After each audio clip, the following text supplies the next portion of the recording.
मोदी जी की तरह टेलीप्रॉम्प्टर में तो देख के बोलता नहीं हूँ कि मुझसे कोई गलती नहीं होगी, और कोई इतना बड़ा जघन्य अपराध तो कर नहीं दिया मैंने। जो जघन्य अपराध करके बलात्कारी घूम रहे हैं, कभी आपने उनसे पूछा है कि वो बलात्कारी कैसे एमएलए बन जाते हैं? ये बताइए ना। जो तड़ीपार रहते हैं वो कैसे गृह मंत्री बन जाते हैं? उनसे तो नहीं पूछा जाता।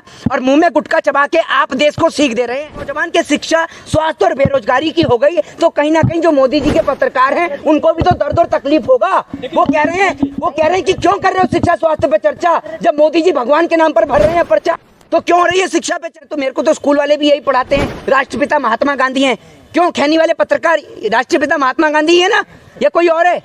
भाई बता दीजिए, कहीं मोदी जी हो आपकी नजर में? कैसे हिंदू राष्ट्र की आप मांग कर रहे हैं? हिंदुओं के लिए आज तक हुआ क्या है इस देश के अंदर, ये तो बता दीजिए। सिर्फ हिंदुओं के बच्चों का खून बहा है और कुछ नहीं हुआ इस देश के अंदर।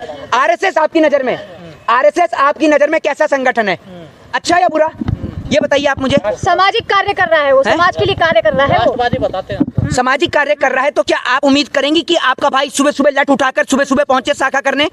आपका भाई सामाजिक कार्य नहीं करेगा। सारा सामाजिक कार्य करने का ठेका हम लोगों ने ले लिया है। आपका भाई भी कोई सामाजिक कार्य करेगा, नेताओं के बच्चे भी कोई सामाजिक कार्य करें। अभी ये हिंदू और मुस्लिम की जो राजनीति आपको देश के अंदर नजर आ रही है, ये भी और तेजी से नजर आएगी, ठीक है ना। एक और तो मोहन भागवत जो है और बीजेपी जो है वो वोट बटोरने के लिए मदरसों में जाते भी हैं, ठीक है ना, मस्जिदों में भी जाते हैं, हर जगह जाते हैं। प्रधानमंत्री मोदी शेखों के हाथ भी चूमते हैं। लेकिन दूसरी ओर वोट बटोरने के लिए, सिर्फ वोट की राजनीति के लिए इस देश में हिंदू और मुसलमान को आपस में लड़ाया जाता है। इस देश के अंदर हिंदू और मुस्लिम सिर्फ आपस में चुनाव के लिए लड़ते हैं, बात ध्यान रखिएगा। और अभी मैं आपको बता दूं कि अभी सारे आतंकवादी हों, पीएफआई वाले हों, चाहे ये आरएसएस वाले, नहीं आरएसएस वाले तो देशभक्त हैं। जब तक बीजेपी की सरकार है तब तक आरएसएस वाले देशभक्त हैं, बाकी सारे के सारे संगठन जितने भी हैं वो देशद्रोही संगठन है। एक बात आप मुझे बताइए, ये सारे आतंकवादी जो हैं ये चुनाव के समय पे ही क्यों पकड़े जाते हैं? चुनाव से पहले या चुनाव के बाद कोई आतंकवादी क्यों नहीं पकड़ा जाता है? सवाल का जवाब सरकार दे, सीधे तौर पर दे। दूसरी बात क्या है, ये तमाम मुद्दे इस देश में इसलिए लाए जाते हैं ताकि जो बेटियों के बलात्कार का मुद्दा है उसे छिपा दिया जाए। आप सभी को याद है लखीमपुर के अंदर एक बेटी के साथ बलात्कार हुआ, क्या इंसाफ मिला उसे? क्या कोई बता पाएगा? किसी को भी नहीं पता। मैं इतने सारे पत्रकार हैं, मैं आपसे पूछना चाहता हूँ एक सवाल, इस देश के अंदर सबसे बड़ा मुद्दा कौन सा था अब तक? जब से मोदी जी आए तब से लेकर अब तक इस देश का सबसे बड़ा मुद्दा कौन सा है? जरा बताएं आप, बताइए। नहीं बताइए, नहीं मैं आपसे एक पूछना चाहता हूँ कि सबसे बड़ा मुद्दा इस टाइम पे कौन सा हुआ है? 2014 से अब तक कौन सा सबसे बड़ा मुद्दा हुआ है, बता दीजिए। हाल ही में सबसे बड़ा मुद्दा कौन सा है, ये बता दीजिए, कौन सा रहा है, बताइए। महंगाई, बेरोजगारी। और बताइए सबसे बड़ा मुद्दा कौन सा जिसपे सबसे बड़ा प्रोटेस्ट हुआ हो? मैं उसको लेके पूछ रहा हूँ। आपकी नजर में कौन सा सबसे बड़ा मामला हाल ही का है, ये बताइए। किसान आंदोलन। किसान आंदोलन, किसान आंदोलन, अंकिता भंडारी। और बताइए, लखीमपुर कांड। और बताइए, और बताइए। चीते आए ना, चीते आए, ये कोई कांड है? मैं आपसे पूछ रहा हूँ जिसके ऊपर मुद्दे, मैंने आपसे पूछा है कि जो देश के अंदर सबसे बड़ी घटना हुई हो, मैं वो पूछ रहा हूँ, बताइए। अडानी तीसरे नंबर के बन गए, घटना हुई है, ये सबसे बड़ी है। ये तो दुर्घटना है, ये तो दुर्घटना है। मैं दुर्घटना की बात नहीं कर रहा हूँ। हाँ देखिए, अब आप सभी लोग देखिए सोच में पड़ गए, क्योंकि इस देश के अंदर हर दिन एक नया मुद्दा आता है, हर दिन एक नया मुद्दा। अभी एक भाई ने बोला पुलवामा, एक भाई बोले अंकिता का मामला, एक भाई बोले हाथरस का मामला, तो एक भाई बता रहे हैं कि क्या कहते हैं कि जो अभी उत्तराखंड में अंकिता मर्डर केस की। तो मतलब इस देश के अंदर रोज डेली कोई नया मुद्दा होता है, जिस कारण आम जनता के जो मुद्दे हैं, शिक्षा, स्वास्थ्य, बेरोजगारी, महंगाई, ये कहीं ना कहीं दब चुके हैं। हर दिन इस देश में कोई नया मुद्दा, हिंदू मुसलमान का मुद्दा, कहीं बताया जाता है कि मुसलमान ने ये कर दिया, कहीं बताया जाता है मदरसों में ये होता है। मैं आपसे पूछना चाहता हूँ, देश के अंदर मौलाना अब्दुल कलाम आज़ाद कहाँ से पढ़े थे? मदरसे से पढ़कर निकले थे, लेकिन उन्होंने इस देश को क्या दिया? मिसाइल। लेकिन एक अनपढ़ आदमी जो इस देश के अंदर सिर्फ जहर फैला सकता है, सिर्फ जहर का काम कर सकता है, वो काम इस देश की सरकारें कर रही हैं। आपकी नज़र में पीएफआई सही बैन हुआ या गलत है वो? देखिए मैं आपको एक बात बताता हूँ, ना तो मैं कोई पीएफआई का मेंबर हूँ, ठीक है, और ना ही मैंने कभी पीएफआई के अंदर कभी जाकर देखा है कि उसके अंदर क्या है और क्या नहीं है। इस देश के अंदर लाखों करोड़ों संगठन चलते हैं। आप किसी संगठन के ऊपर ऐसे आरोप और प्रत्यारोपण लगाए, वो सही नहीं है, क्योंकि हम जानते हैं कि आप इसका इस्तेमाल सिर्फ अपनी चुनावी राजनीति के लिए कर रहे हैं, आप इसका इस्तेमाल सिर्फ वोट बटोरने के लिए कर रहे हैं। आप एक बात मुझे बताइए, आरएसएस आपकी नजर में, आरएसएस आपकी नजर में कैसा संगठन है, अच्छा या बुरा? ये बताइए आप मुझे। सामाजिक कार्य कर रहा है वो, समाज के लिए कार्य कर रहा है वो। राष्ट्रवादी बताते हैं। सामाजिक कार्य कर रहा है तो क्या आप उम्मीद करेंगी कि आपका भाई सुबह सुबह लट उठाकर सुबह सुबह पहुंचे शाखा करने? आपका भाई सामाजिक कार्य नहीं करेगा। सारा सामाजिक कार्य करने का ठेका हम लोगों ने ले लिया है। आपका भाई भी कोई सामाजिक कार्य करेगा, नेताओं के बच्चे भी कोई सामाजिक कार्य करें।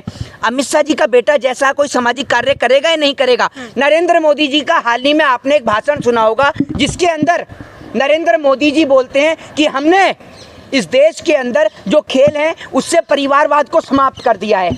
और उधर बैठे जैसा सोच रहे होंगे, पापा से पूछ रहे होंगे कि पापा ये मोदी जी क्या कह रहे हैं, मोदी अंकल क्या कह रहे हैं, तो अमित शाह जी उनको समझाते होंगे कि बेटा भूल गए मोदी जी जुमला देने में माहिर हैं। वो 15 लाख वाला भी तो जुमला दिया था, वो भी तो मैंने ही आके समाप्त कराया ना। देखा ना, मैंने सामने आके बोला कि 15 लाख का जुमला है। तो भैया आपने खेलों से अगर जो समाप्त कर दिया परिवारवाद, तो ये बताइए ना कि अमित शाह जी का बेटा बिना क्रिकेट खेले वो कैसे बन गया भैया जैसा BCCI के अंदर? ये बताइए ना, कोई गरीब माँ का बेटा तो नहीं बनता। हाँ जी, अगर मतलब ऐसे गृह मंत्री के बेटे का मजाक बनाएंगे आप? देखिए मैं आपको बता दूं, इस देश के अंदर सुरमा भोपाली जो हैं, सुरमा भोपाली कह रहा हूँ, नरेंद्र मोदी जी जो हैं वो झूठ बोलने में माहिर हैं। आपको पता है उनसे बड़ा तो जुमला कोई फेंकता ही नहीं है। दूसरी बात, गृह मंत्री जी के बेटे का मजाक क्यों नहीं बनेगा? वो गृह मंत्री जी खुद इस देश के लिए एक मजाक हैं, ये मैं आपको बता दूं। वो न्याय की मांग गृह मंत्री लोगों से कहते हैं कि मैं न्याय दिलाऊंगा। अरे भैया आप कौन सा न्याय दिलाएंगे? आप खुद कौन से दूध के धुले हैं, ये बता दीजिए ना। आज की डेट में अगर किसी के भी ऊपर आरोप और प्रत्यारोपण लगता है और किसी भी नेताओं को, ये जरूरी सूचना ब्रेकिंग न्यूज़ जो है मैं ये दे रहा हूँ देश के नेताओं को स्पेशल, अगर किसी भी विपक्ष के नेता को खतरा लगता है तो आप बीजेपी ज्वाइन कर लीजिए, आपके ऊपर कोई खतरा नहीं है। आप अगर कोई आरोपी हैं तो आप बीजेपी ज्वाइन करिए, आपके ऊपर कोई आरोप नहीं है। वो तो शुक्र है अगर आसाराम ने ये कह दिया ना कि मैं बीजेपी ज्वाइन कर रहा हूँ, तो ये लोग महिलाओं की सुरक्षा का जिम्मा आसाराम को ही थमा देते। इनका बस नहीं चल रहा। इस देश के अंदर सबसे करप्टेड पार्टी, सबसे ज़्यादा दंगे कराने वाली पार्टी सिर्फ एकमात्र भारतीय जनता पार्टी है।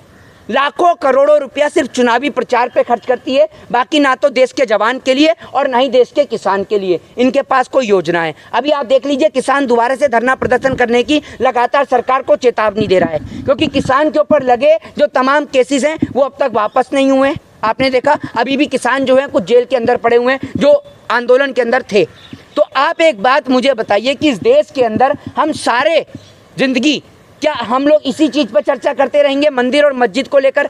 राम मंदिर का एक बड़ा मसला था, राम मंदिर के मसले का समाधान हुआ तो देश के नौजवानों के बीच एक उम्मीद जगी कि अब मंदिर और मस्जिद का मुद्दा इस देश से समाप्त हुआ है, अब बारी हमारी है।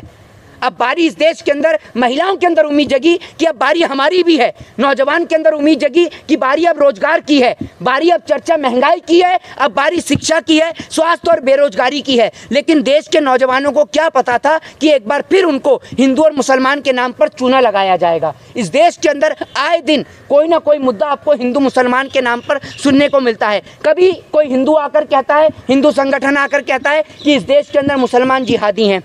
अरे भैया आप एक बात मुझे बताइए, जिस देश को आप हिंदू और मुसलमान के नाम पर बांटने का प्रयास कर रहे हैं, आपने उस देश के इतिहास के बारे में क्या पढ़ा है?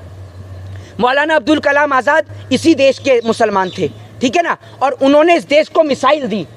भारत देश के संविधान निर्माता डॉक्टर भीमराव अंबेडकर ने देश के अंदर रहने वाले तमाम एक एक नागरिक को, एक एक व्यक्ति को समान राइट और समान अधिकार दिए, जिस कारण आज मोहित शर्मा आपके बीच खड़े होकर बोल पा रहे हैं। अगर ये अधिकार जी, मौलाना अब्दुल कलाम आजाद जी और एपीजे अब्दुल कलाम में फर्क लग रहा है आपको? जी, एपीजे अब्दुल कलाम और मौलाना अब्दुल कलाम आजाद में फर्क लग रहा है? नहीं, कोई फर्क नहीं है। कैसे नहीं है? कोई फर्क नहीं है, दोनों ही इस देश के नागरिक हैं, दोनों ही इस देश के नागरिक हैं।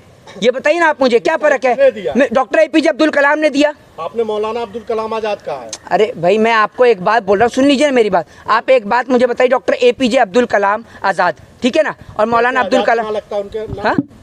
एपीजे अब्दुल कलाम के नाम में आजाद कहाँ लगता है? नहीं नहीं, हाँ सॉरी डॉक्टर, हाँ सॉरी मौलाना अब्दुल कलाम आज़ाद और एपीजे अब्दुल कलाम, ठीक है, वो कोई बात नहीं, गलती हो गई। आप ये छोटी मोटी गलतियों को पकड़ रहे हैं, पकड़िए, आपका काम। एक मिनट, आप मुझे ये बताइए मैंने कोई गलत कह दिया? नहीं, मैं आप मुझे बता क्या रहे हैं? आपने गलत बोला है। अरे भाई अब एक बार सुन लीजिए, मैं मोदी जी की तरह टैरी प्रॉम्प्टर में तो देख के बोलता नहीं हूँ, मोदी जी की तरह टैरी प्रॉम्प्टर में तो देख के बोलता नहीं हूँ कि मुझसे कोई गलती नहीं होगी। और कोई इतना बड़ा जघन्य अपराध तो कर नहीं दिया मैंने। जो जघन्य अपराध करके बलात्कारी घूम रहे हैं, कभी आपने उनसे पूछा है कि वो बलात्कारी कैसे एमएलए बन जाते हैं, ये बताइए ना। जो तड़ीपार रहते हैं वो कैसे गृह मंत्री बन जाते हैं, उनसे तो नहीं पूछा जाता।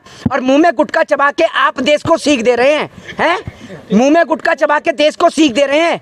कम से कम आप एक बात मुझे बताइए, मौलाना अब्दुल कलाम आजाद हो चाहे डॉक्टर एपीजे, नहीं दोनों नेताओं के नाम एक साथ बोले, वो सही था, उसमें कोई गलत जी, नहीं बोला। इसमें कुछ गलत नहीं है, मैं आपको बता दूं। लेकिन फिर भी जो ये लोग हैं, क्योंकि जब बात नौजवान के शिक्षा, स्वास्थ्य और बेरोजगारी की हो गई, तो कहीं ना कहीं जो मोदी जी के पत्रकार हैं उनको भी तो दर्द और तकलीफ होगा। वो कह रहे हैं कि क्यों कर रहे हो शिक्षा स्वास्थ्य पे चर्चा, जब मोदी जी भगवान के नाम पर भर रहे हैं पर्चा, तो क्यों हो रही है शिक्षा पे चर्चा? आप करिए भगवान पे चर्चा।